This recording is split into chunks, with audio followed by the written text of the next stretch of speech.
এই দাঁড়াও দাঁড়াও, আজকে সকালে স্টেশনে এত ভিড় কেন? আর আমি সকাল সকাল কোথায় বা গেলাম, সবটা তোমাদের সাথে শেয়ার করব। পুরো ব্লগটা স্কিপ না করে দেখতে থাকো। তো গুড মর্নিং এভরিওয়ান, তোমরা সবাই কেমন আছো? আশা করি সবাই ভালো আছো। তো দেখো, আজকেও আমি চলে এসেছি একটা নতুন মিনি ব্লগে। সকাল সকালই উঠে আমি ফ্রেশ হয়ে নিয়েই দিদি আর আমি বসে গেলাম চা আর মুড়ি খেতে। আমি এইদিকে নিশ্চিন্তে খাচ্ছিলাম, এর মধ্যেই বান্ধবীর ফোন এলো, তাড়াতাড়ি নে, তাড়াতাড়ি বেরোতে হবে, আমাদের একটা কাজ আনকমপ্লিট আছে। তার জন্যই আমি তাড়াতাড়ি চলে গেলাম চান করতে। চান করে ফ্রেশ হয়ে আমি চলেও এলাম। তারপরে খুব একটা বেশি কিছু করিনি, জাস্ট লিপস্টিকটা দিয়ে নিয়েই আর আমার ফেভারিট যে পারফিউমটা আছে সেটা আমি দিয়ে নিলাম। আর আমি যেহেতু তাড়াতাড়ি করছি তার জন্য আমার মা আমাকে খাইয়ে দিচ্ছিল। সত্যি এমন মা কপাল করে পাওয়া যায়। আমি যেই কাজে যাই না কেন এরকমই তাড়াহুড়ো করি, খাওয়ার সময় পাই না, তো আমার মা প্রত্যেকবার আমাকে এরকম খাইয়ে দেয়। এর মধ্যে আবার মিষ্টির হিংসে শুরু হয়ে গেল। দিদুন, তুমি মিমিকে কেন খাইয়ে দিচ্ছ? মিমি তো অনেক বড় হয়ে গেছে। তো মা বলছে যে না, সন্তানরা সবসময় ছোটই হয় মায়ের কাছে। তো দেখো, তারপরে আমি বেরিয়ে পড়লাম তাড়াহুড়ো করে, যেহেতু ওরা ওখানে পৌঁছে গেছে। তো দেখো, তারপরেই আমি অনলাইনের দোকানে যেই কাজটা ছিল আমাদের আনকমপ্লিট সেটা আমরা করে নিলাম। তারপরেই আমরা পৌঁছে গেলাম স্টেশনে। তারপরেই 1 নম্বর প্ল্যাটফর্ম থেকে চলে গেলাম 2 নম্বর প্ল্যাটফর্মে, আর এর মধ্যে আমাদের ট্রেনও চলে এলো। তারপরে আমরা উঠে গেলাম, আর আমি তো সব সময় জানলার কাছেই বসি। তারপরেই আমি সুযোগ বুঝে বসে পড়লাম। এর মধ্যে আমাদের ট্রেনও ছেড়ে দিল।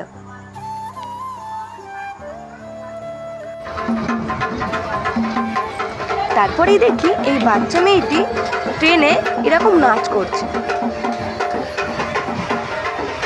আর এইদিকে দেখো, ট্রেনটা দাঁড়িয়ে গেছে, আর আমি ভাবছি যে কখন ট্রেনটি ছাড়বে। অবশেষে অপেক্ষার পর ট্রেনটি ছেড়েই দিল। তারপরেই আমরা পৌঁছে গেলাম রানাঘাট স্টেশনে। আর হ্যাঁ, তোমাদের তো বলাই হলো না, আজকে আমি রানাঘাটে কিসের জন্য গেছিলাম।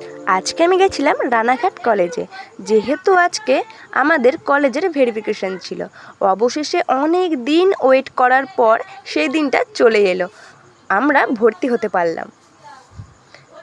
এর আগে যেহেতু কলেজে কোনো দিনও যাইনি, তার জন্যই কলেজে কোন দিক দিয়ে যেতে হয় আমি জানিও না। তো বন্ধুরা যেহেতু জানতো, ওদের সাথেই আমি যাচ্ছিলাম। আর আমার পাশে যেই বান্ধবীকে দেখছো সেও জানে না। ওকে আমি বলছিলাম, ভাই তুই চিনে রেখে দে, পরের দিন না হলে চিনতে পারবো না। তো এরকম গল্প করতে করতেই আমরা যাচ্ছিলাম। আর এইদিকে দেখো, গলির শেষই নেই, হাঁটতে হাঁটতে আমার পাই ব্যথা হয়ে গেল, তবুও গলি শেষ হচ্ছে না। অবশ্য যেতে যেতে এটা ঠিক হয়ে যাবে, প্রথম তো তার জন্যই এরকম মনে হচ্ছে।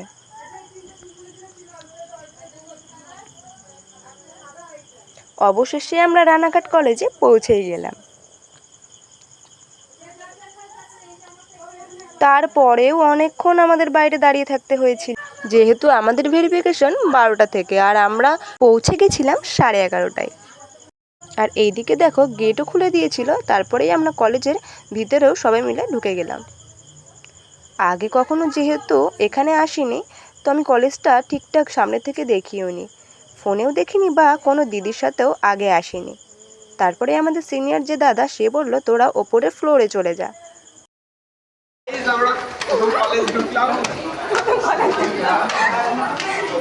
আর এইদিকে আমরা মজা করতে করতে আমাদের রুমে যাচ্ছিলাম।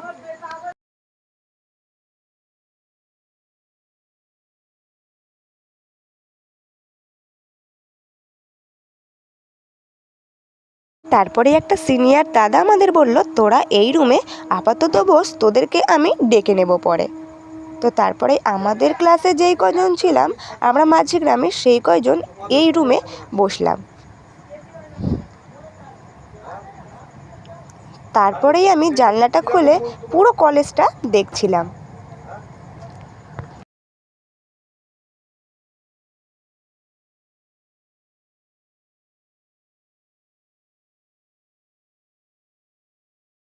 আর এই দিকে যেহেতু পুরো ফাঁকা রুম, তার জন্য আমরা সবাই মিলে মজা করছিলাম।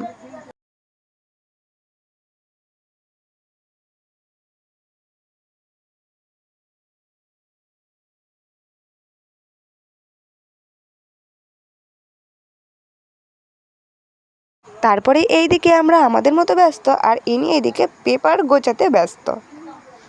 A few moments later. Finally আমাদের সব কাজ কমপ্লিট হয়েও গেল।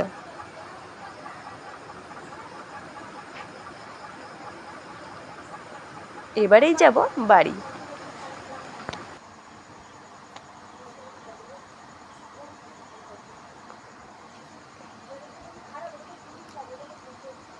আর এইদিকে দেখো আমরা বেরিয়েও পড়লাম।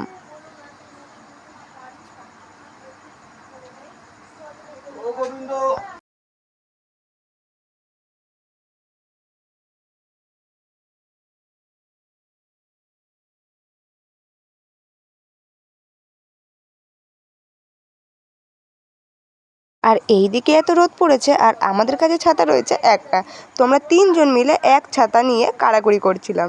বেশ মজাও হচ্ছিল, যেহেতু বন্ধুরা মিলে সবাই অনেক দিন পর একসাথে বেরোলাম। এইদিকে দেখো আমরা স্টেশনেও পৌঁছে গেলাম।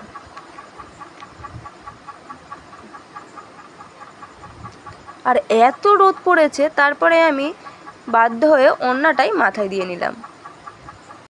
আর এইদিকে দেখো আমি খেতে চলে গেলাম ঘুগনি। এর আগে আমি ডিম টোস্টও খেয়েছি, কিন্তু তখন আমার এত খিদে পেয়েছিল, খিদের চোটে আমি ভিডিওটাই করতে পারিনি, মনেই ছিল না। তারপরেই আমাদের বনগাঁ লোকাল চলে এলো। তারপরে আমি ট্রেনে উঠে খেয়ে নিলাম জল, খুব জল চেষ্টাও পেয়েছিল। তারপরে আমি যেখানে যাব, এই আমলকিটা তো খেতেই হবে, ট্রেনে উঠলে আমি আমলকি কিনবই। আর এইদিকে ইনি এনার বরের সাথে কথা বলতেই ব্যস্ত। তারপরে আমরা স্টেশনে নেমেও পড়লাম।